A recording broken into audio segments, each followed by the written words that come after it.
ए पंखा को नजदीक करो न जी। सब पंखा अपने में घुसा लो, समझा।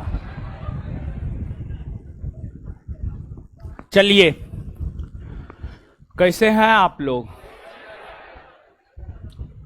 बोला बहुत अच्छे हैं। बाहर बहुत अच्छे हैं, इसका मतलब है पढ़ाई लिखाई सही से हो रहा है ना। स्टूडेंट लाइफ में अगर पढ़ाई लिखाई सही से हो तब बहुत अच्छा हुआ। ठीक है,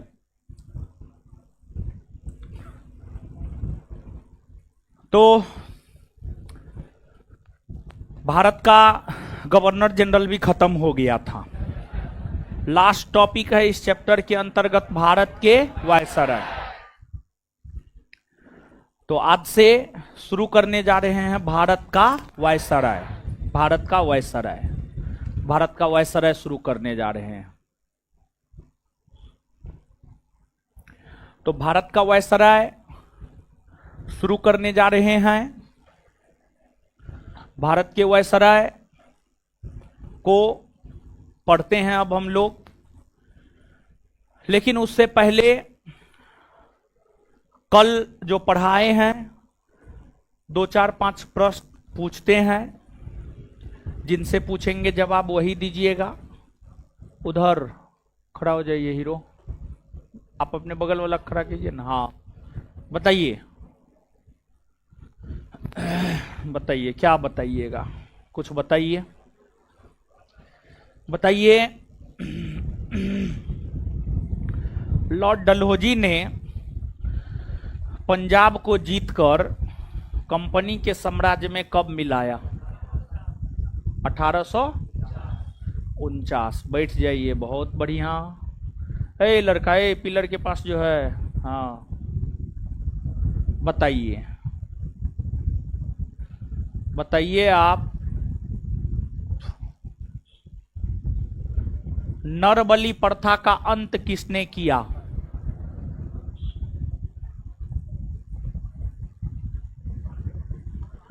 लॉर्ड हार्डिंग प्रथम। अपने मन से बोले, बैठ जाइए। इसको दीजिए, वो टूल ही दे दीजिए, जगह ना है तो। चलिए, हे लड़की बताइए तो, खड़ी होइए तो। नहीं नहीं, हाँ बताइए, दास प्रथा का अंत किसने किया है? लॉर्ड क्या? लॉर्ड डलहौजी।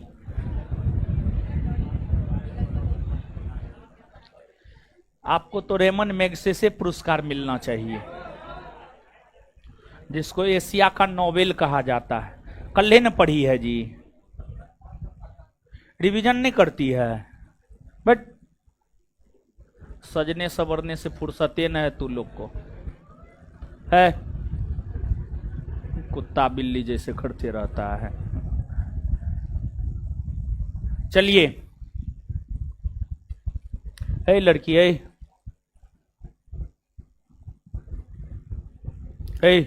खड़ी हुई, हाँ बताइए। भारतीय प्रेस का मुक्तिदाता किसे कहा जाता है? चार्ल्स मेंटकॉफ। बैठ जाइए।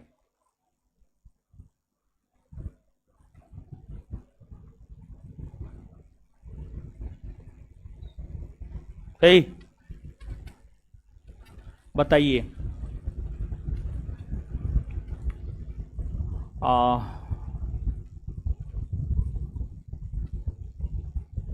सिंध को जीतकर अंग्रेजी कंपनी के साम्राज्य में कौन मिलाया?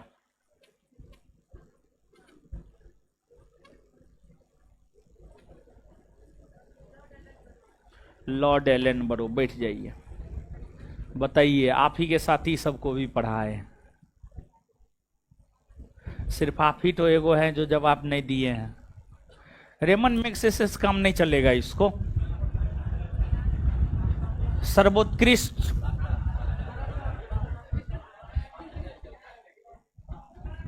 नोबेल पुरस्कार दे दीजिए इसको, ठीक है। चलिए बैठ जाइए, नोबेल पुरस्कार दे दिया गया है अब आपको। चलिए आइए अब।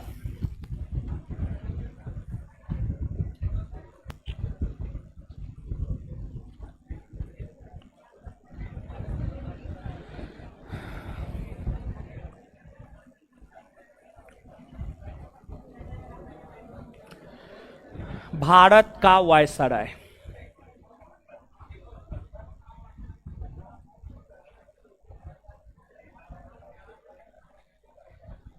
हे, शांत हो जाइए, शांति बनाइए। भारत का वायसराय, देखिए भारत के वायसराय,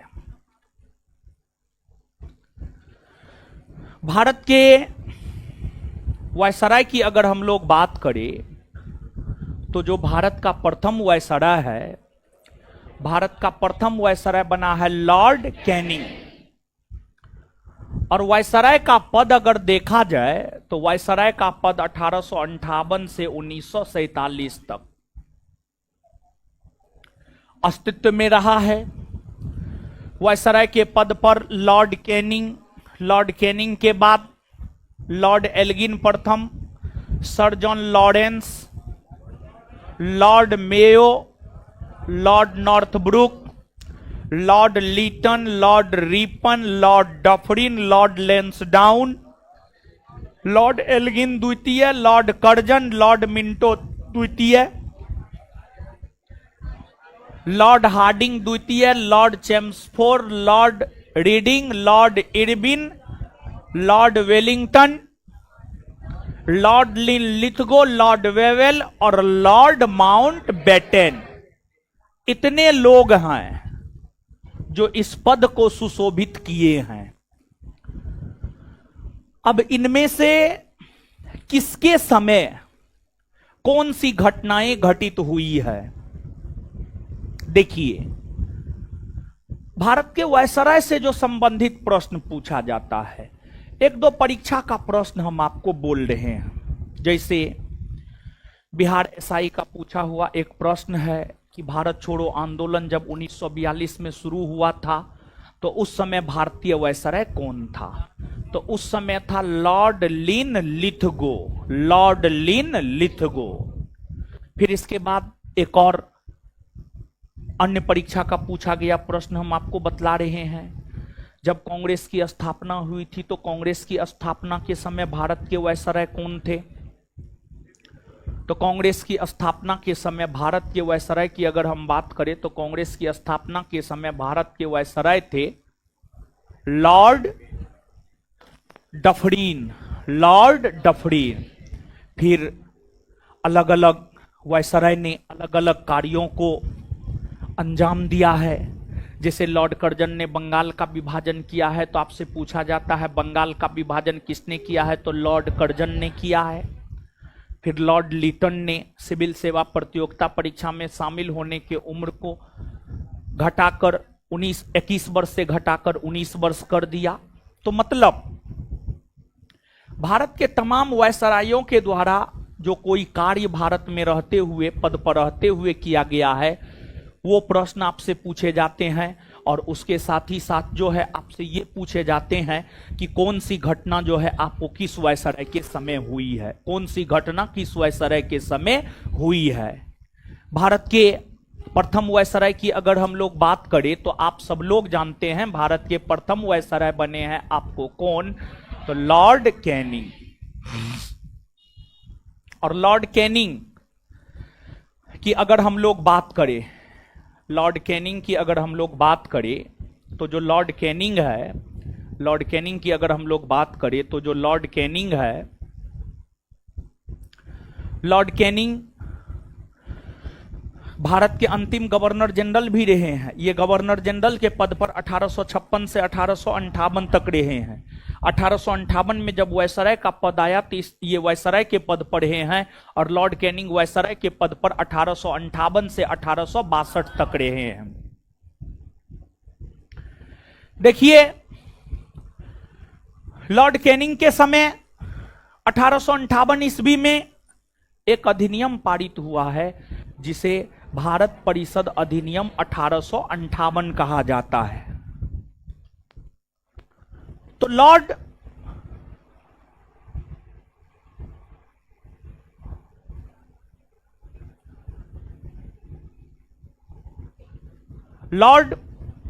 कैनिंग की अगर हम बात करें तो जो लॉर्ड कैनिंग है, लॉर्ड कैनिंग के समय जो है, लॉर्ड कैनिंग की अगर हम बात करें तो लॉर्ड कैनिंग के समय एक अधिनियम 1858 में पारित हुआ है और लॉर्ड कैनिंग के समय ही एक अधिनियम 1861 में भी पारित हुआ है, 1861 में भी पारित हुआ है। तो लॉर्ड कैनिंग के समय 1858 ईस्वी में 1858 का भारत परिषद अधिनियम, 1858 का भारत परिषद अधिनियम पारित हुआ है और लॉर्ड कैनिंग के समय में ही 1861 का भारत परिषद अधिनियम पारित हुआ है। 1861 का भारत परिषद अधिनियम पारित हुआ है, भारत परिषद अधिनियम पारित हुआ है। देखिए इस अधिनियम की यूं तो कई सारी विशेषताएं हैं, पॉलिटी में इन अधिनियमों के विशेषता के विषय में आपको बतलाया जाता है, लेकिन मूल तौर पर 1858 के भारत परिषद अधिनियम के संदर्भ में जो यहां पर जानना है आपको, सिर्फ वो बात हम आपको बता देते हैं। देखिए आप सब लोग जानते हैं कि भारत में अंग्रेजों का शासन रहा है, आप सब लोग जानते हैं कि भारत में अंग्रेजों का शासन रहा है और भारत में अंग्रेजों के शासन की अगर हम लोग बात करें तो भारत में जो अंग्रेजों का शासन रहा है, भारत में अंग्रेजों का शासन 1757 से 1947 तक रहा है, 1757 से 1947 तक रहा है। 1757 ईस्वी से 1947 ईस्वी तक भारत में अंग्रेजों का शासन रहा है। ऐसे अंग्रेजों का भारत आगमन 1600 ईस्वी में ही हो गया था। 1600 ईस्वी से लेकर 1757 ईस्वी तक अंग्रेज भारत में सिर्फ और सिर्फ व्यापार किया। अंग्रेजों ने भारत में शासन करना शुरू किया है 1757 से, और 1757 से 1947 ईस्वी तक अंग्रेजों ने भारत में शासन किया है। अब अंग्रेजों ने जो इस अवधि के दौरान भारत में शासन किया है, अंग्रेजों ने जो 1757 से 1947 ईस्वी के बीच में शासन किया है, इस अवधि के दौरान अंग्रेजों ने भारत में दो रूपों में शासन किया है। इस अवधि के दौरान 1757 से 1857 तक भारत में अंग्रेजी कंपनी का शासन रहा है, अंग्रेजी कंपनी का शासन रहा है, अंग्रेजी कंपनी का शासन रहा है। और फिर 1858 से 1947 तक अगर देखा जाए तो 1858 से 1947 तक भारत में ब्रिटिश संसद का शासन रहा है, ब्रिटिश संसद का शासन रहा है, ब्रिटिश संसद का शासन रहा है। अंग्रेजों ने भारत में 1757 से 1857 तक शासन किया है। अंग्रेजों ने जो भारत में 1757 से 1947 तक शासन किया है, इस अवधि के दौरान 1757 से 1857 तक अंग्रेजी कंपनी ने शासन किया है और 1858 से 1947 तक ब्रिटिश संसद ने शासन किया है, ब्रिटिश संसद ने शासन किया है। जैसे एक बात बताइए, जियो कंपनी और भारत की संसद में कुछ अंतर है? बताइए। बहुत अंतर है। जियो कंपनी एक प्राइवेट कंपनी है, भारत की संसद है, संवैधानिक संस्था है। भारत की संसद संवैधानिक संस्था है और जियो कंपनी भारत की एक प्राइवेट कंपनी है। जो अंतर जियो कंपनी और भारत की संसद में है, वही अंतर ब्रिटिश कंपनी और ब्रिटिश संसद में है। तो भारत में अंग्रेजों ने दो रूपों में शासन किया है। अंग्रेजों ने 1757 से 1857 के भीतर में जो शासन किया है, इस दरमियान अंग्रेजी कंपनी का शासन था और इस दरमियान ब्रिटिश संसद का शासन था। तो लॉर्ड कैनिंग के समय 1858 का जो भारत परिषद अधिनियम पारित हुआ था, उस 1858 के भारत परिषद अधिनियम के तहत भारत से कंपनी के शासन का, अंग्रेजी कंपनी के शासन का अंत कर दिया गया और भारत में ब्रिटिश संसद के शासन की स्थापना हुई। भारत में ब्रिटिश संसद के शासन की स्थापना हुई। तो लॉर्ड कैनिंग के विषय में यह बात आपको याद रखनी है। आपसे पूछा जाता है, आपसे क्या पूछा जाता है? तो आपसे यह पूछा जाता है किसके शासनकाल के समय अंग्रेजी कंपनी के शासन का भारत में अंत हुआ और भारत की शासन की बागडोर ब्रिटिश संसद या ब्रिटिश ताज के हाथ में या ब्रिटिश क्राउन के हाथ में गया। तो यह हुआ है आपको लॉर्ड कैनिंग के समय, लॉर्ड कैनिंग के समय, लॉर्ड कैनिंग के समय। दूसरा प्रश्न यहां पर जो बनता है, जो आपसे आपके परीक्षा में पूछा जा सकता है, वह यह है कि किस अधिनियम के तहत, किस अधिनियम के तहत अंग्रेजी कंपनी के शासन का भारत में अंत कर दिया गया और ब्रिटिश संसद के शासन की शुरुआत हुई? तो आंसर हो जाएगा 1858 का भारत परिषद अधिनियम। बात समझे? कोई दिक्कत है? नहीं, चलिए ठीक है। इसके बाद लॉर्ड कैनिंग को और आप जानिए। एक तो पहली बात हम लोगों ने यह जाना, लॉर्ड कैनिंग का ऐसे शासनकाल है 1856 से 62, लेकिन 1856 से 1858 भारत के गवर्नर जनरल के तौर पर, 1858 से 1862 भारत के वायसराय के पद पर। इन्हीं के शासनकाल के समय अगर देखा जाए तो 1860 ईस्वी में, 1860 ईस्वी में, इन्हीं के शासनकाल के समय 1860 ईस्वी में भारत में पहली बार जेम्स विल्सन के द्वारा, जेम्स विल्सन के द्वारा बजट पेश किया गया था। जेम्स विल्सन के द्वारा भारत में पहली बार बजट पेश किया गया था। बजट पेश किया गया था। बजट क्या होता है? तो बजट सरकार के एक वर्ष के आय और व्यय, मतलब इनकम और खर्च का लेखा जोखा होता है। यानी भारत सरकार को जो एक वर्ष में कितना इनकम हो रहा है और भारत सरकार को एक वर्ष में कितना खर्च हो रहा है, उसी का लेखा जोखा होता है आपको बजट। उसी का लेखा जोखा क्या होता है? आपको बजट उसी का लेखा जोखा होता है। और भारत में आप देखते होंगे भारत सरकार के द्वारा प्रत्येक वर्ष 1 फरवरी को बजट पेश किया जाता है। तो भारत में अभी भी बजट पेश किया जाता है, लेकिन भारत का पहला बजट अगर देखा जाए तो भारत का पहला बजट 1860 ईस्वी में लॉर्ड कैनिंग के समय ही जेम्स विल्सन के द्वारा प्रस्तुत किया गया था। और इस बजट के जरिए ही पहली बार इनकम टैक्स, आयकर को इंट्रोड्यूस किया गया था। इस बजट के जरिए ही पहली बार भारत में इनकम टैक्स, आयकर को इंट्रोड्यूस किया गया था। और बात अगर आप आयकर की करेंगे तो देखिए, भारत में सामान्य तौर पर जो टैक्स स्लैब है उसमें थोड़ा बहुत हमेशा परिवर्तन होते रहता है, लेकिन एक जो सामान्य टैक्स स्लैब है उसमें अगर सालाना इनकम आपका 5 लाख रुपया से कम है तो आपको टैक्स नहीं लगता है। 5 लाख रुपया से सालाना इनकम अगर ज्यादा है तो फिर आपको टैक्स लगता है, तो आपके इनकम पर जो आपसे टैक्स लिया जाता है उसी को इनकम टैक्स कहा जाता है। आपके आय पर जो आपसे टैक्स लिया जाता है, भले आप कमाते हैं उससे मतलब नहीं है, लेकिन आपके इनकम पर आपसे टैक्स लिया जाता है भारत सरकार के द्वारा। और यह टैक्स इसलिए लिया जाता है कि आप भारत में रह करके ही, भारत के संसाधनों का ही दोहन करके आप पैसा कमा रहे हैं, तो भारत को तो आपको देना ही पड़ेगा। समझ गए? तो आपके इनकम पर जो टैक्स लगता है उसी को इनकम टैक्स कहा जाता है।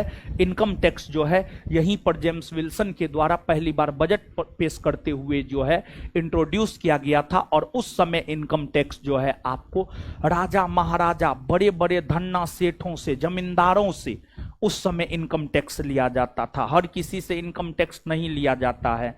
जैसे आप लोग हैं, आप लोग का अभी इनकम थोड़े है, तो आप लोगों से टैक्स नहीं लिया जाता है। लेकिन कल के डेट में जाकर के मान लिया जाए कि आप बहुत बड़ा अफसर बन गए, आपका इनकम 10 लाख, 15 लाख, 20 लाख रुपया पर ईयर हो गया, या फिर आप बहुत बड़ा बिजनेसमैन बन गए, आपका इनकम करोड़ों में है, तो उस कंडीशन में आपको अपने आय पर जो है टैक्स देना होगा। समझ गए, यही आय टैक्स है, यह इन्हीं के द्वारा इंट्रोड्यूस किया गया था।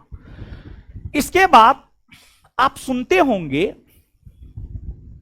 कि इंडियन पेनल कोड की धारा 302, इंडियन पेनल कोड की धारा 309, 307, 302 में है हत्या, 307 में है आधा, हाफ मर्डर, और 309 में है, 309 में है आत्महत्या, 309 में आत्महत्या, 302 में हत्या, 307 में हाफ मर्डर। मतलब मान लिया जाए कि आप किसी का मर्डर कर दिए, तो आपको इंडियन पेनल कोड की धारा 302 के तहत सजा सुनाई जाएगी, आप पर धारा 302 लगाया जाएगा। जैसे भगत सिंह ने लाहौर के पुलिस कप्तान सॉन्डर्स की गोली मारकर हत्या की थी, तो उन पर जो मुकदमा चला था, उस मुकदमा में जो उन पर केस चला था वह आईपीसी की धारा 302 के तहत केस चला था। मान लिया जाए कि आप किसी का हाफ मर्डर कर दिए तो 307 के तहत चलेगा, और अगर आप आत्महत्या का प्रयास किए और बच गए तो आईपीसी के धारा 309 के तहत आप पर कानूनी कार्रवाई की जाएगी। समझे? तो इंडियन पेनल कोड, भारतीय दंड संहिता। भारतीय दंड संहिता क्या है जानते हैं?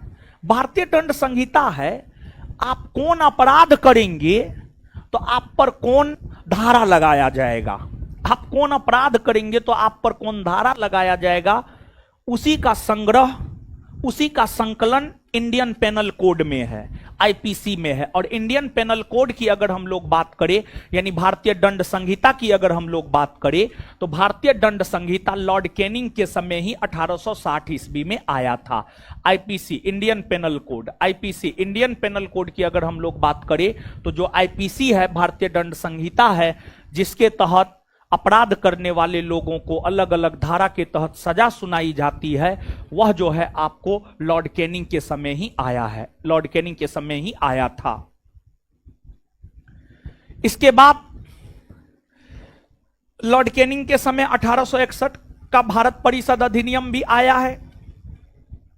लॉर्ड कैनिंग के समय जो 1861 का भारत परिषद अधिनियम आया है, इस अधिनियम की अगर हम बात करें तो इस अधिनियम के तहत भारत में पोर्टफोलियो प्रणाली की शुरुआत हुई है, या मंत्रिमंडलीय प्रणाली की शुरुआत हुई है। अब कहिएगा पोर्टफोलियो प्रणाली या मंत्रिमंडलीय प्रणाली क्या है? एक बात बताइए, देश में हमारे प्रधानमंत्री श्री नरेंद्र मोदी जी क्या अकेले शासन करते हैं? नहीं, मोदी जी को शासन प्रशासन में मदद करता है उनका कैबिनेट मंत्री। कैबिनेट मंत्री जैसे अमित शाह, गृह मंत्रालय अमित शाह के पास है, विदेश मंत्रालय विजय शंकर के पास है, इसके बाद जो है रक्षा मंत्रालय राजनाथ सिंह के पास है, फिर जो है वित्त मंत्रालय निर्मला सीतारमण के पास है। तो हमारे देश के प्रधानमंत्री श्री नरेंद्र मोदी जी अपने कैबिनेट के सहयोगियों के मदद से देश में शासन प्रशासन चलाते हैं। इसी को मंत्रिमंडलीय व्यवस्था कहा जाता है, या इसी को कहा जाता है कि अलग अलग विभाग अलग अलग लोगों को बांट दिया जाता है, इसी को पोर्टफोलियो प्रणाली कहा जाता है। तो भारत में 1861 का जो भारत परिषद अधिनियम पारित हुआ है, इस 1861 के भारत परिषद अधिनियम के तहत ही भारत में पोर्टफोलियो प्रणाली की शुरुआत हुई है। यह भी लॉर्ड कैनिंग के समय में ही हुआ है। तो ये तमाम ऐसी घटनाएं हैं जो लॉर्ड कैनिंग के समय हुए हैं। अब इसको आपको जो पीडीएफ नोट मिला है, आप उसको 1 मिनट में पढ़िए, फिर इसको याद करवाएंगे और फिर आगे बढ़ेंगे। पढ़िए जल्दी।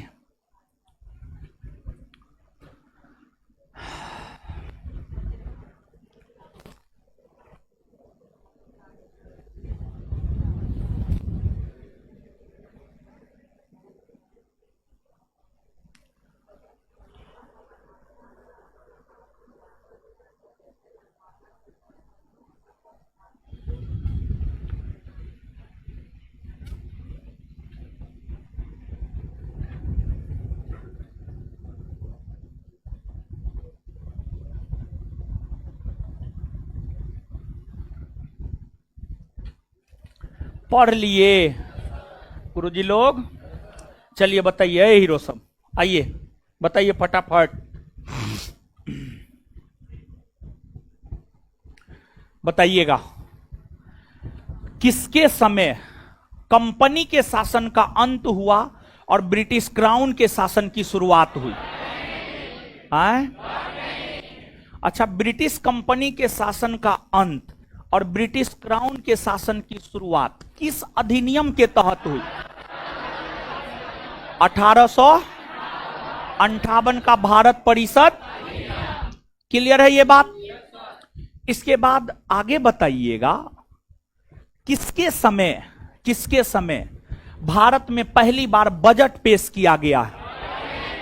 Lord Canning. लॉर्ड कैनिंग के समय पहली बार भारत में बजट कब पेश किया गया?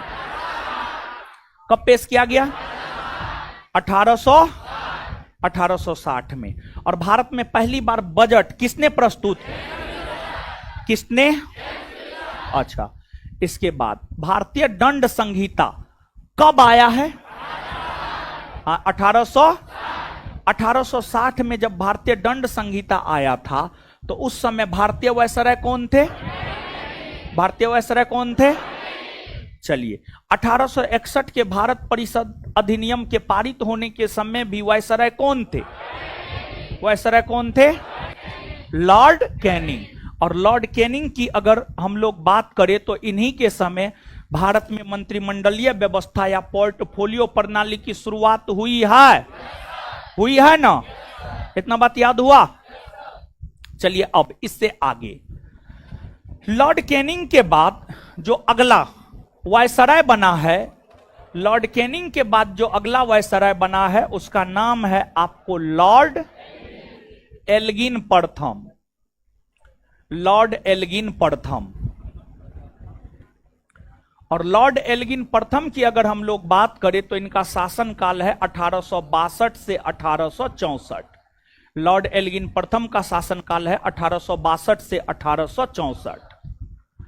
देखिए, इनके द्वारा किया गया जो सबसे महत्वपूर्ण कार्य है, इनके द्वारा किया गया सबसे महत्वपूर्ण कार्य यह है कि इन्होंने वहाबी आंदोलन को दबा दिया, वहाबी आंदोलन का अंत कर दिया, वहाबी आंदोलन को समाप्त कर दिया, या यूं कहे वहाबी आंदोलन का दमन इन्होंने कर दिया, दमन इन्होंने कर दिया। अब सवाल ये उठता है कि वहाबी आंदोलन क्या है? देखिए, आगे आधुनिक भारतीय इतिहास में ही आप एक चैप्टर पढ़ेंगे सामाजिक धार्मिक सुधार आंदोलन। और जब आप सामाजिक धार्मिक सुधार आंदोलन को पढ़ेंगे तो सामाजिक धार्मिक सुधार आंदोलन को पढ़ते हुए आप हिंदू धर्म में सुधार को लेकर ब्रह्म समाज आंदोलन, आर्य समाज आंदोलन चलाया गया है, उसी प्रकार से इस्लाम धर्म में सुधार को लेकर वहाबी आंदोलन, अहमदिया आंदोलन, अलीगढ़ आंदोलन, ये तमाम आंदोलन चलाए गए हैं। वहाबी आंदोलन इस्लाम धर्म में चलने वाला एक सुधारवादी और सांप्रदायिक आंदोलन था। सुधारवादी और सांप्रदायिक आंदोलन था। ऐसा इसलिए हम कह रहे हैं कि वहाबी आंदोलन सांप्रदायिक आंदोलन था। ऐसा इसलिए हम कह रहे हैं कि जो वहाबी आंदोलन था, वहाबी आंदोलन ने जिहाद का नारा दिया था, जिहाद का नारा दिया था। जैसे मुगल बादशाह औरंगजेब ने जिहाद का नारा दिया, अकबर ने भी जिहाद का नारा दिया है, बाबर ने भी जिहाद का नारा दिया। मुस्लिम शासक जब हारने लगता था ना तो जिहाद का नारा दे देता था। इसके बाद तो वहाबी आंदोलन में जिहाद का नारा दिया गया। दूसरी बात, जिस प्रकार औरंगजेब अपना लक्ष्य बनाया था भारत को इस्लामी राष्ट्र के रूप में तब्दील करना है, भारत जो हिंदुओं का देश रहा है उसको इस्लामी राष्ट्र के रूप में तब्दील करना है, यह लक्ष्य था औरंगजेब का। और जो लक्ष्य औरंगजेब का था वही लक्ष्य वहाबी आंदोलन का भी था। जो लक्ष्य औरंगजेब का था वही लक्ष्य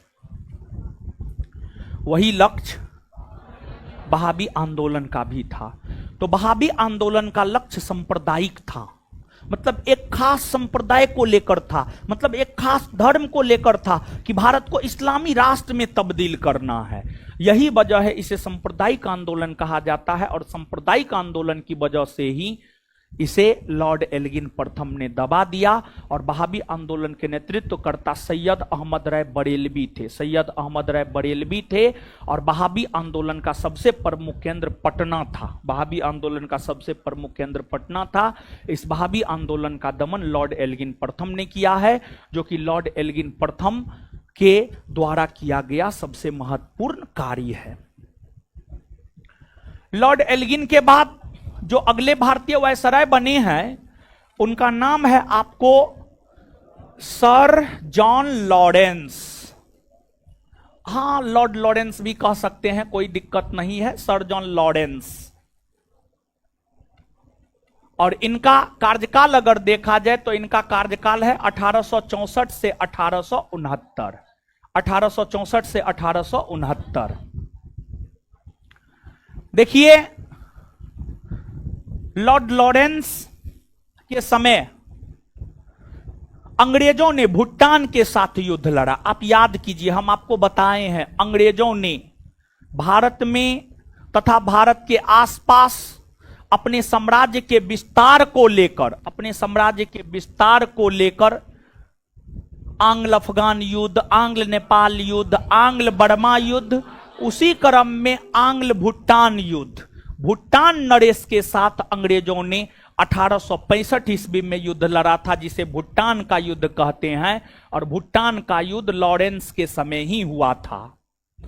और लॉरेंस के विषय में कहा जाता है कि इन्होंने अफगानिस्तान के साथ अहस्तक्षेप की नीति अपनाई। देखिए, ध्यान दीजिएगा, अंग्रेजों ने अफगानिस्तान, भारत के बगल में पाकिस्तान, पाकिस्तान के बगल में अफगानिस्तान, अंग्रेजों ने अफगानिस्तान पर अपना अधिकार करने के लिए, अंग्रेजों ने अफगानिस्तान पर अपना अधिकार करने के लिए, अफगानिस्तान पर अपना अधिकार करने के लिए आंग्ल अफगान युद्ध लड़ा है।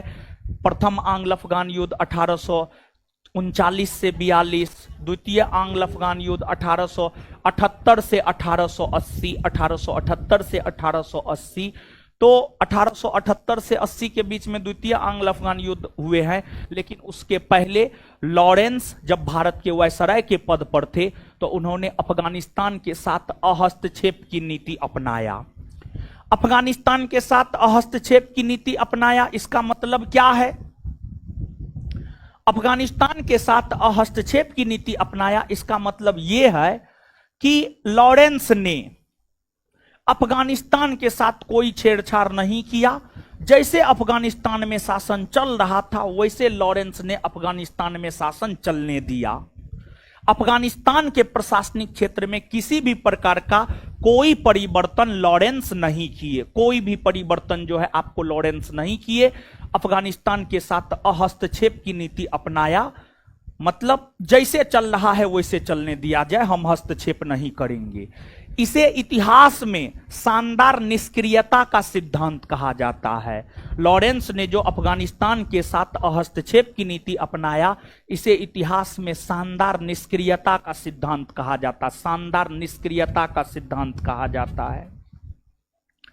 तो शानदार निष्क्रियता के सिद्धांत से संबंधित प्रश्न आपसे आपके परीक्षा में पूछा जाता है। काफी अच्छा प्रश्न है कि एक तो सीधा तौर पर यह पूछा जाता है लॉरेंस ने किस देश के साथ हस्तक्षेप की नीति अपनाई, तो अफगानिस्तान के साथ।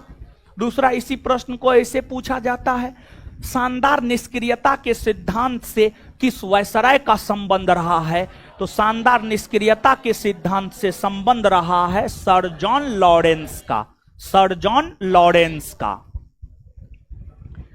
इसके बाद अगर लॉरेंस की बात की जाए तो इनके समय ओडिशा में भयंकर अकाल पड़ा था। ओडिशा में इनके समय जो है आपको भयंकर अकाल पड़ा था। लॉरेंस के बाद अगर देखा जाए तो लॉरेंस के बाद जो अगले भारतीय वायसराय बने हैं उनका नाम है Lord Mayo, Lord Mayo. Lord Mayo और लॉर्ड मेयो की अगर हम लोग बात करें तो इनका कार्यकाल है 1869 से 1872। 1869 से 1872 लॉर्ड मेयो का कार्यकाल है। लॉर्ड मेयो के समय कई सारी घटनाएं घटित हुई और लॉर्ड मेयो ने कई सारे कार्य भी किए। जैसे लॉर्ड मेयो ने राजस्थान के अजमेर में भारतीय राजा महाराजाओं के संतानों को शिक्षा प्रदान करने को लेकर एक कॉलेज खोला। लॉर्ड मेयो ने राजस्थान के अजमेर में भारतीय राजा महाराजाओं के युवराजों को, संतानों को शिक्षा प्रदान करने को लेकर एक कॉलेज खोला जिसे मेयो कॉलेज कहा गया। जिसे मेयो कॉलेज कहा गया तो मेयो कॉलेज राजस्थान के अजमेर में है। यह लॉर्ड मेयो के द्वारा ही खोला गया था। फिर लॉर्ड मेयो ने कृषि क्षेत्र में विकास को लेकर कृषि विभाग का गठन किया और लॉर्ड मेयो के समय में ही 1872 ईस्वी में भारत में पहली बार जनगणना हुई थी।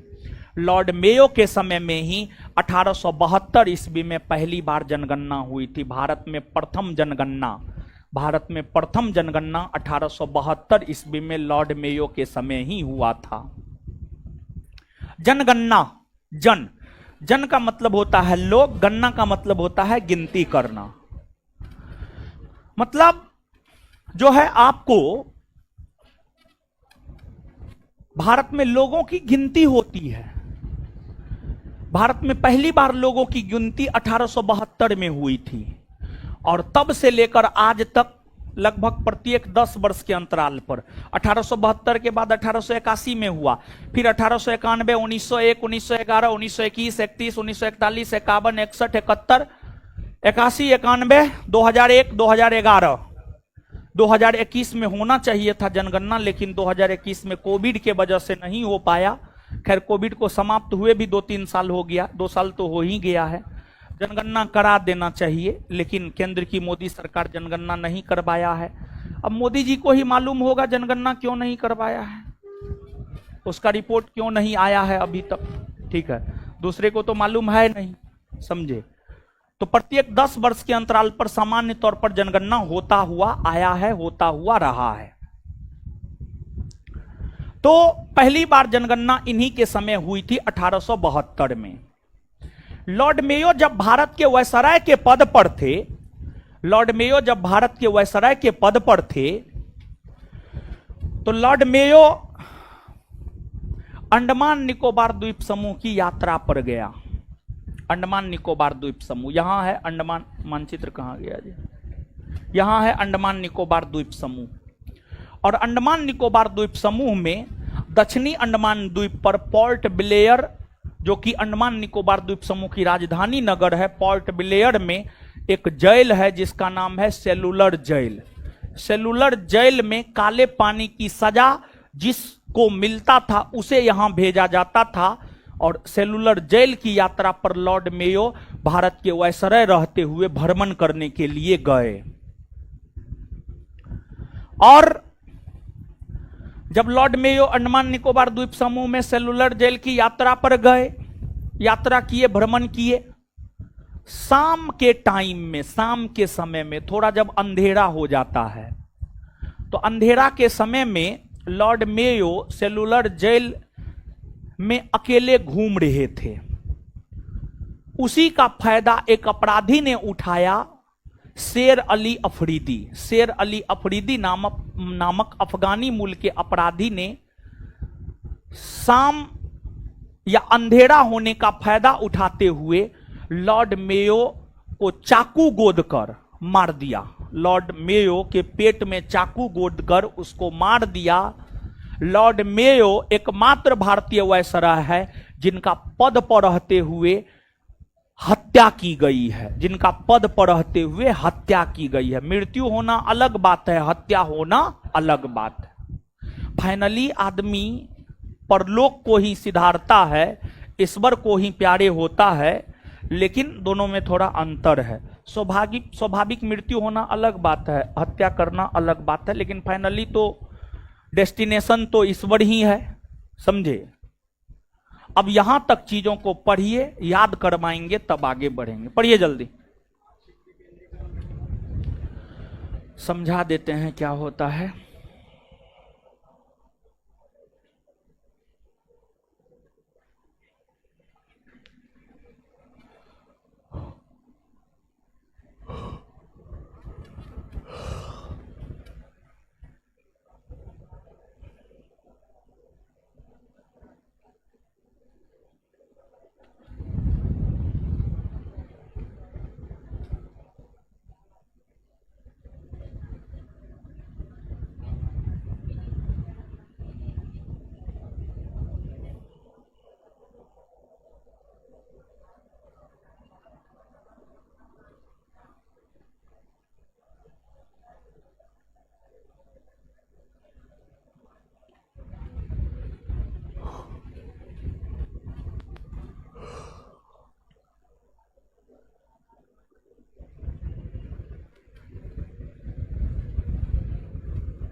चलिए गुरुजी लोग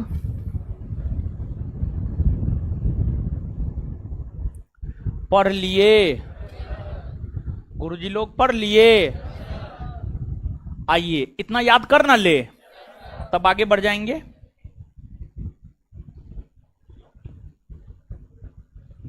चलिए बताइए, वहाबी आंदोलन का दमन किस वायसराय ने किया?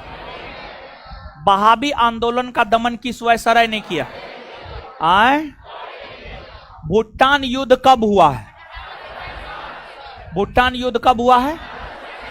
किसके समय हुआ है? किसके समय हुआ है? ओडिशा में अकाल किसके समय पड़ा है? आए, चलिए इसके बाद जो है आगे बतलाइएगा कि लॉरेंस ने किस देश के साथ हस्तक्षेप की नीति अपनाई? आए, उसे क्या कहा गया? शानदार निष्क्रियता का, उसे क्या कहा गया? तो लॉरेंस ने जो अफगानिस्तान के साथ हस्तक्षेप की नीति अपनाई उसे क्या कहा गया? शानदार निष्क्रियता का, शानदार निष्क्रियता का सिद्धांत। लॉर्ड लॉरेंस के बाद अगला वायसराय कौन बना? मेयो कॉलेज की स्थापना किसने किया? मेयो कॉलेज कहां है? राजस्थान के। मेयो कॉलेज कहां है? राजस्थान के। कृषि विभाग का गठन किसने किया? पहली बार जनगणना कब हुई है? भारत में पहली बार जनगणना कब हुई है? पहली बार जनगणना किसके समय हुई है? कौन एकमात्र ऐसे वायसराय है जिनका पद पर रहते हुए हत्या किया गया? आए, इसका हत्या किसने किया है?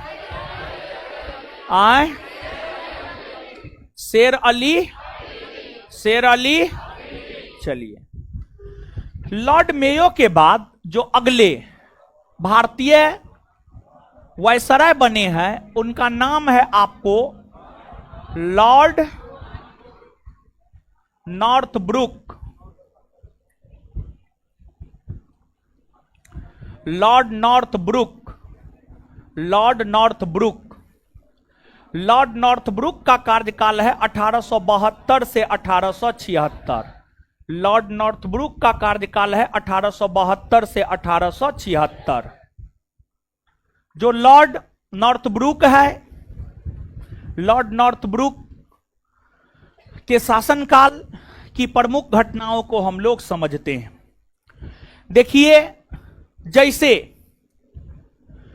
इस्लाम धर्म में सुधारवादी आंदोलन हुए थे उसी प्रकार से सिख धर्म में भी सुधार आंदोलन हुए थे।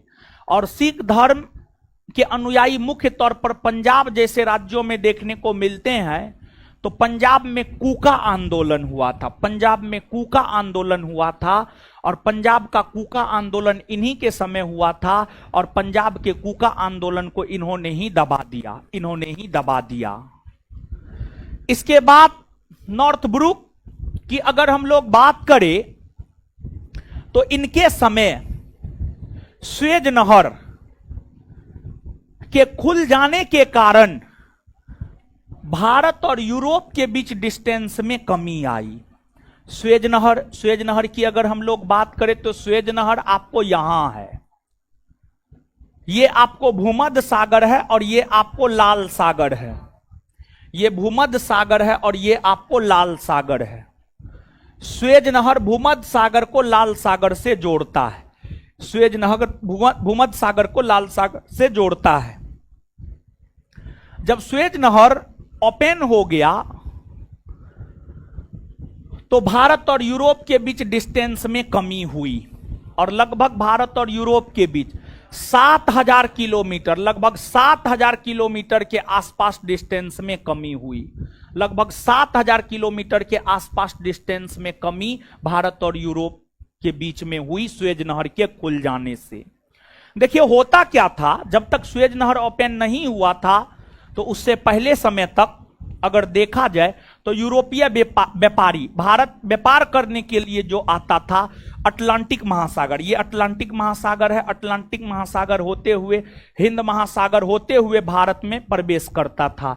मतलब यूरोपीय व्यापारी भारत के साथ व्यापार अटलांटिक महासागर और हिंद महासागर के रास्तों के जरिए करता था। लेकिन जब स्वेज नहर खुल गया तो अब यूरोपीय व्यापारी भूमध्य सागर होते हुए, स्वेज नहर होते हुए, लाल सागर होते हुए, अरब सागर होते हुए भारत पहुंच जाता था। अरब सागर होते हुए भारत पहुंच जाता था। तो स्वेज नहर लॉर्ड नॉर्थब्रुक के समय में ही खुला और लॉर्ड नॉर्थब्रुक के समय में स्वेज नहर खुला।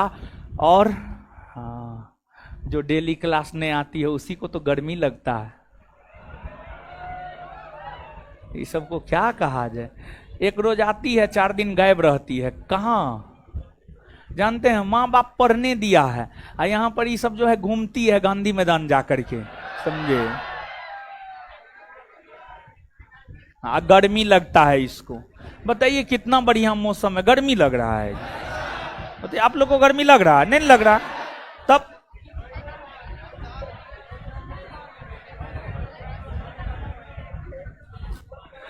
कितना बदमाश लड़का है, बोल रहा है ठंडा लगता है। जिस रोज पकड़ाए आप हमारे, सब ठंडा उतार देंगे। शांति आज। अच्छा चलिए सुनिए, अब सुनिए, पढ़ने पे कंसंट्रेट कीजिए, ठीक है। नहीं तो सुनिए, आप आइए नया वाला क्लासरूम में, वहां पर देखिएगा मेरा पूरा ऊपर से लेकर नीचे तक हम भीग जाते हैं, लेकिन हम पढ़ाना छोड़ते हैं जी? नहीं छोड़ते हैं। देखिए अगर काम में मजा आए ना तो फिर गर्मी सर्दी नहीं लगता है, और काम में मजा नहीं आए तो गर्मी सर्दी बुखार सब लगता है, समझे। चलिए आइए अब। तो स्वेज नहर सुनिएगा, लॉर्ड नॉर्थब्रुक के समय में ही स्वेज नहर खुला और स्वेज नहर के खुलने के वजह से जो है भारत और यूरोप के बीच दूरी में कमी हुई। लगभग 7,000 किलोमीटर के आसपास दूरी में कमी हुई, जिस वजह से भारत और यूरोप के बीच व्यापार में वृद्धि हो गई। अब व्यापारिक मार्ग थोड़ा आसान हो गया तो अब व्यापार ज्यादा होने लगा। व्यापार क्या होने लगा? ज्यादा। इसके बाद लॉर्ड नॉर्थब्रुक के समय बड़ौदा के शासक गायकवाड़, मल्हारराव गायकवाड़ पर भ्रष्टाचार का आरोप लगाकर उसे पद से हटा दिया गया, उसे पद से हटा दिया गया।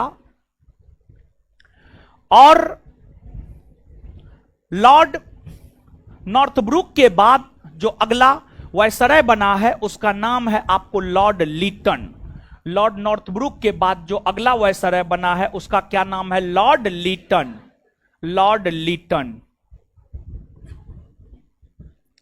Lord Lytton.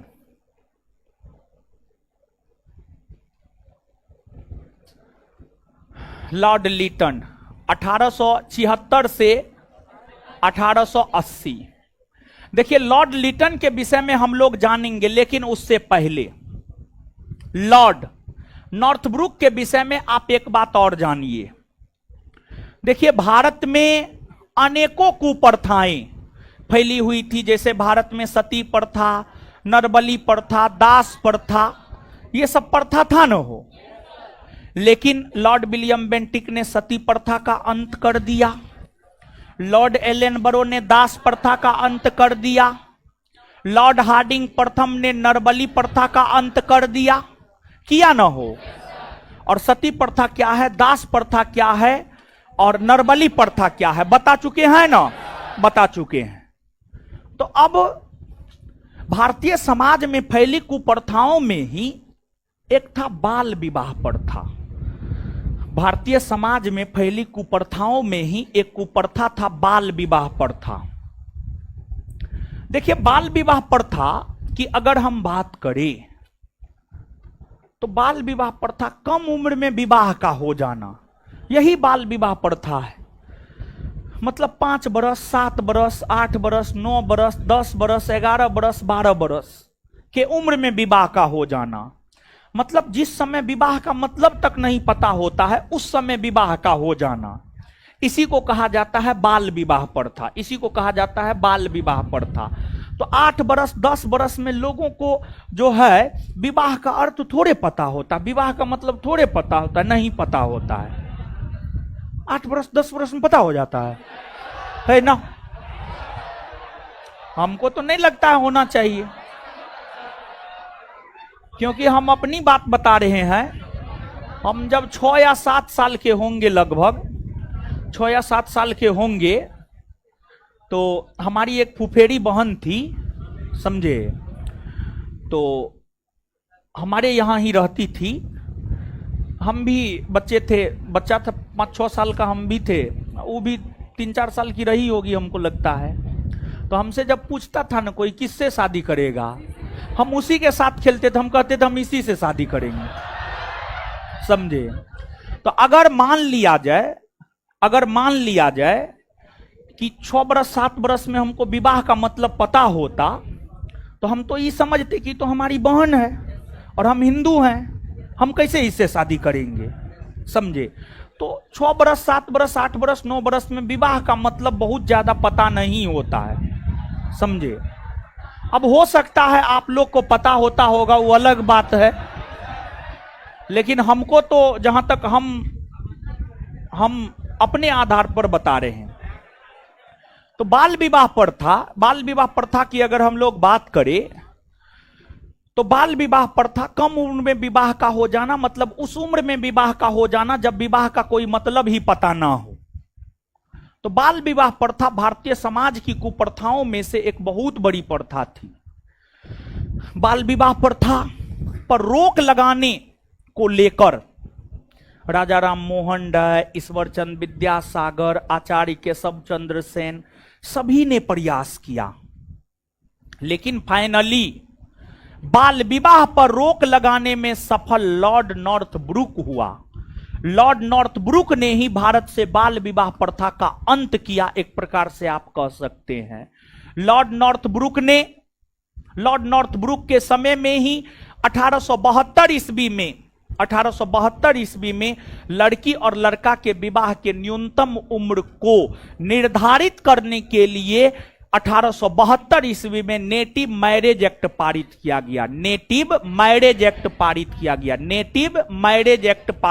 गया। उस नेटिव मैरिज एक्ट के तहत लड़की और लड़का के विवाह का न्यूनतम उम्र निर्धारित किया गया, और नेटिव मैरिज एक्ट के तहत लड़की के विवाह का न्यूनतम उम्र 14 बरस और लड़का के विवाह का न्यूनतम उम्र 18 बरस निर्धारित किया गया। और उस नेटिव मैरिज एक्ट में अंतरजातीय विवाह को भी बढ़ावा देने की बात की गई थी। अंतरजातीय विवाह को भी बढ़ावा देने की बात नेटिव मैरिज एक्ट में जो है आपको की गई थी। तो नेटिव मैरिज एक्ट भी इन्हीं के समय पारित हुआ है 1872 में, और उस एक्ट को पारित करवाने में आचार्य केशव चंद्र सेन का बहुत बड़ा योगदान रहा है। इसके बाद आपको लॉर्ड लीटन की अगर हम बात करें तो ये प्रतिक्रियावादी वायसराय था। मतलब इसका ये है, ये जो है ना हर काम भारतीयों के विपक्ष में जाकर किया। इन्होंने भारतीयों से उनका अधिकार छीनने का काम किया। इन्होंने भारतीयों को उनका अधिकार दिया नहीं, बल्कि इन्होंने भारतीयों से उनका अधिकार छीन लिया। इन्होंने भारतीयों से उनका अधिकार छीन लिया। इन्होंने भारतीयों से उनका अधिकार छीन लिया। समझ गए? तो आपको लॉर्ड लिटन प्रतिक्रियावादी कार्य किया, भारतीयों से उनका अधिकार छीन लिया। कैसे? देखिए, भारतीयों को अस्त्र शस्त्र रखने का अधिकार था, लेकिन इन्होंने या इनके शासनकाल के समय 1878 ईस्वी में भारतीय शस्त्र अधिनियम पारित हुए और भारतीय शस्त्र अधिनियम के तहत भारतीयों से शस्त्र रखने के अधिकार छीन लिए गए। भारतीयों से शस्त्र रखने के अधिकार छीन लिए गए। इसके बाद समाचार पत्र, मतलब जैसे Dainik Jagran, Hindustan times of India, Dainik Bhaskar, Prabhat Khabar, ये सब समाचार पत्र है ना हो, ये सब छपता है ना हो। चलिए, तो वैसे ही ब्रिटिश काल में भारतीय भाषा मतलब हिंदी में, बांग्ला में, मराठी में, गुजराती में, उर्दू में, ये सभी भारतीय भाषाओं में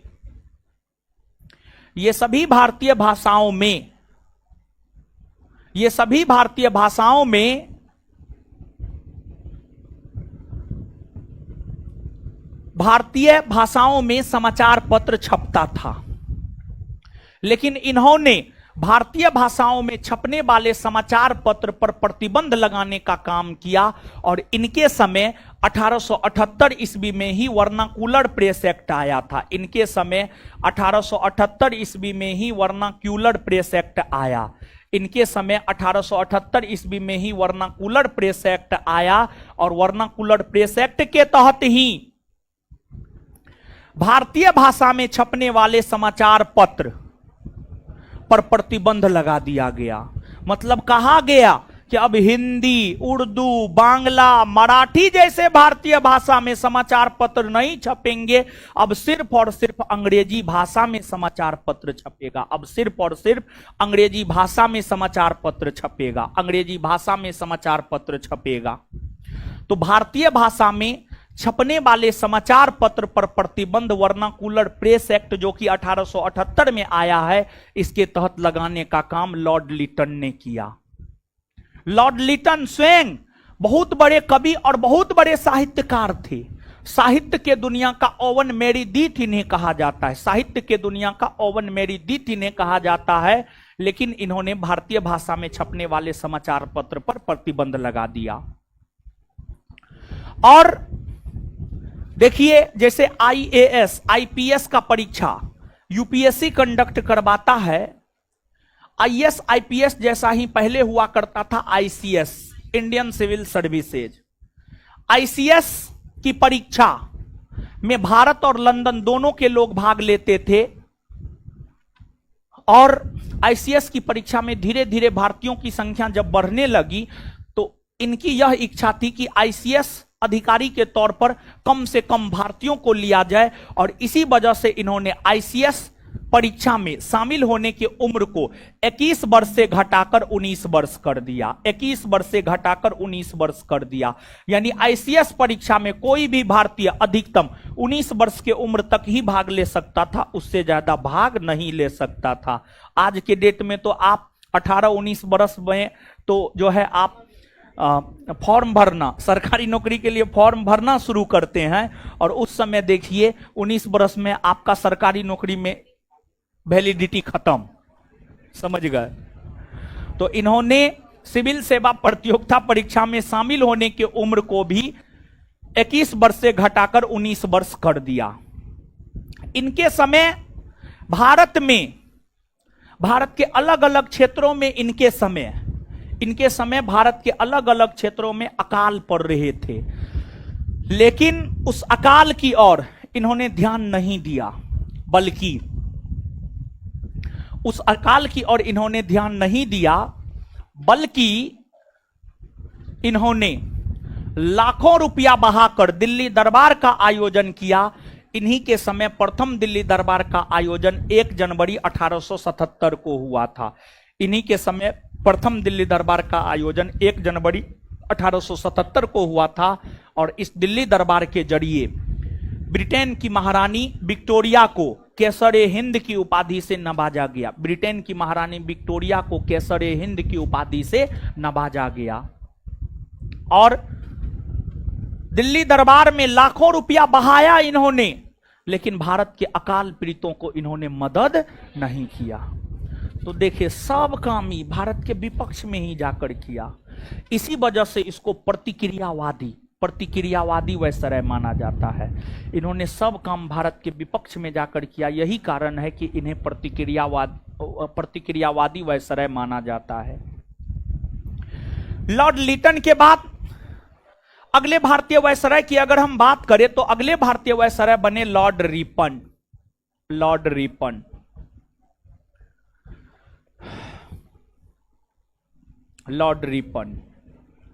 और लॉर्ड रिपन की अगर हम बात करें तो लॉर्ड रिपन का शासनकाल है 1880 से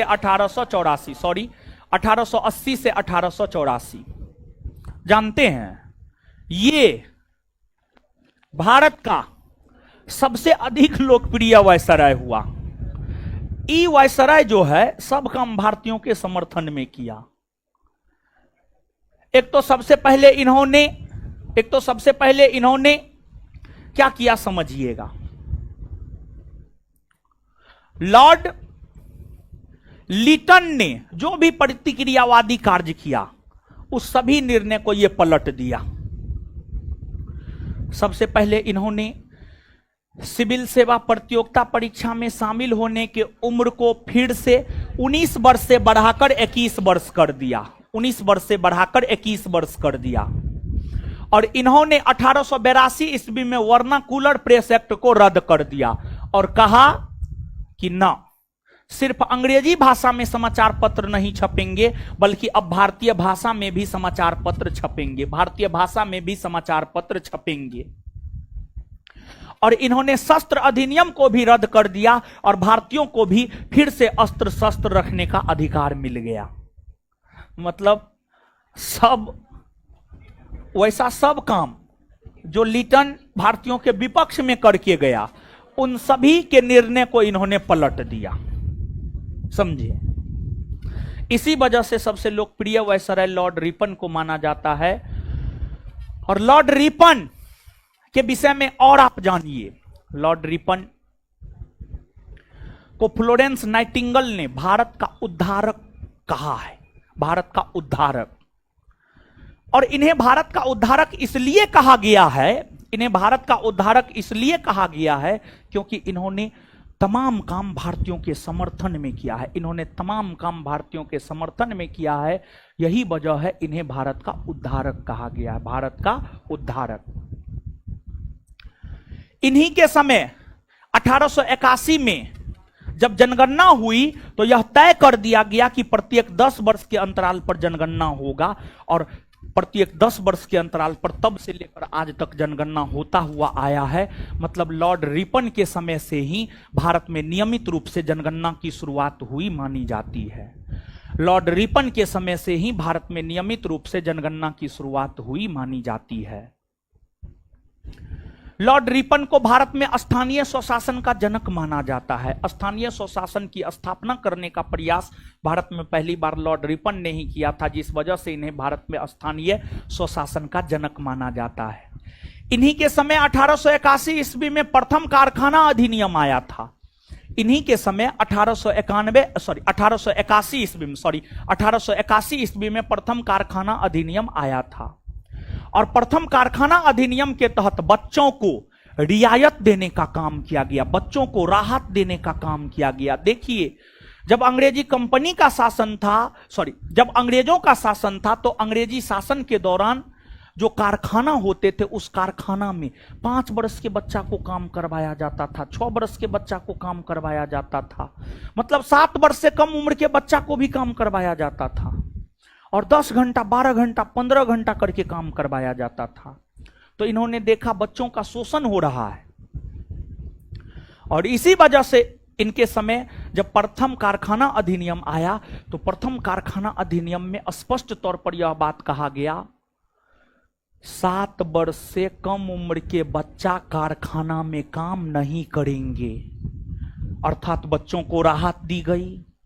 फिर दूसरी राहत बच्चों को यह मिली, 7 वर्ष से 12 उम्र, 7 वर्ष से 12 उम्र तक का जो बच्चा है वो अधिक से अधिक एक दिन में 9 घंटा काम करेगा, उससे ज्यादा काम नहीं करेगा। इसका मतलब है अंग्रेजों के द्वारा बच्चों से भी 9 घंटा से ज्यादा काम लिया जाता था, तब ना कहा जा रहा है कि 7 से 12 वर्ष तक के बच्चों को 9 घंटा से ज्यादा काम ना लिया जाए। तो मतलब इनके समय प्रथम कारखाना अधिनियम आया, और प्रथम कारखाना अधिनियम के तहत जो है बच्चों को राहत दिया गया, बच्चों को राहत दिया गया। बात समझे? तो बात समझे हैं तो अब पढ़िए, नॉर्थब्रुक, लीटन, रिपन, पढ़िए, पढ़िए तीनों।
चलिए, पढ़ लिए हो? आइए तो बताइए तो फटाफट, नेटिव मैरिज एक्ट किसके समय पारित हुआ? आए, नेटिव मैरिज एक्ट किसके समय पारित हुआ? Lord Northbrook. कब पारित हुआ? आए, किसके समय सुएज नहर खुल जाने से भारत और यूरोप के बीच दूरी में कमी हुई? आए, लॉर्ड नॉर्थ। पंजाब में कुका आंदोलन को किसने दबाया? किसने दबाया? इसके बाद आपको लॉर्ड नॉर्थब्रुक के बाद अगला वायसराय कौन बना है? कौन बना है? वर्नाकुलर प्रेस एक्ट किसके समय आया? आए? किसने सिविल सेवा प्रतियोगिता परीक्षा में शामिल होने की उम्र को 21 वर्ष से घटाकर 19 वर्ष कर दिया? लॉर्ड। प्रथम दिल्ली दरबार का आयोजन किसके समय हुआ? आए? ओवन मेरीदीथ किसका उपनाम है? लॉर्ड लिटन का। इसके बाद लॉर्ड लिटन के बाद कौन बना है? लॉर्ड। भारत का सबसे लोकप्रिय वायसराय? आए? भारत का सबसे लोकप्रिय वायसराय? Lord Ripon. ठीक है, लॉर्ड रिपन। इसके बाद जो है आगे बतलाइएगा कि जो है आपको नियमित रूप से जनगणना की शुरुआत किसके शासनकाल से हुई मानी जाती है? लॉर्ड। प्रथम कारखाना अधिनियम किसके समय आया? लॉर्ड। किसने वर्नाकुलर प्रेस एक्ट को रद्द कर दिया? लॉर्ड रिपन ने। क्लियर है? इतना याद होने गया? इतना में कोई दिक्कत है? नहीं ना है? आगे आज होमवर्क था करेंट पूछेंगे, यही ना था होमवर्क? याद करने के लिए भी नहीं बोले थे? हाँ, लड़का का कॉपी चेक होगा और पूछेंगे भी, दोनों चीज था। कब? परीक्षा के बाद याद करेंगे, मारेंगे मुंह तोड़ देंगे हम ज्यादा बकर बकर की। तो कल नहीं बोले थे हम याद करने के लिए? उसी दिन बोले थे ना? है? अगले मंगलवार को पूछेंगे। अच्छा ठीक है, अगले मंगलवार को ही पूछेंगे। ठीक है,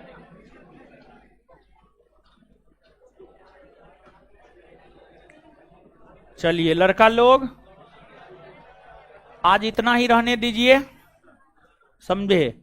इससे आगे हम लोग अगले क्लास में देखेंगे। और इसको कॉपी में उतार रहे हैं ना? कॉपी में उतारते जाइए। एक क्लास और लगेगा, एक क्लास में खत्म हो जाएगा अब। ठीक है, चलिए कॉपी पलटिए तो अपना अपना लड़का लोग करंट और इतिहास दोनों कॉपी पलटिए। और जिसका कॉपी ना है वो जो है खड़े हो जाइए।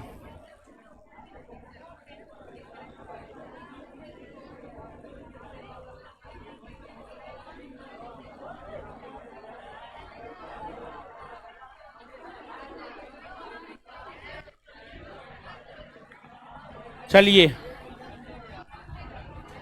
करंट और इतिहास का कॉपी पलटिए, जो नहीं लिख करके लाए खड़े हो जाइए।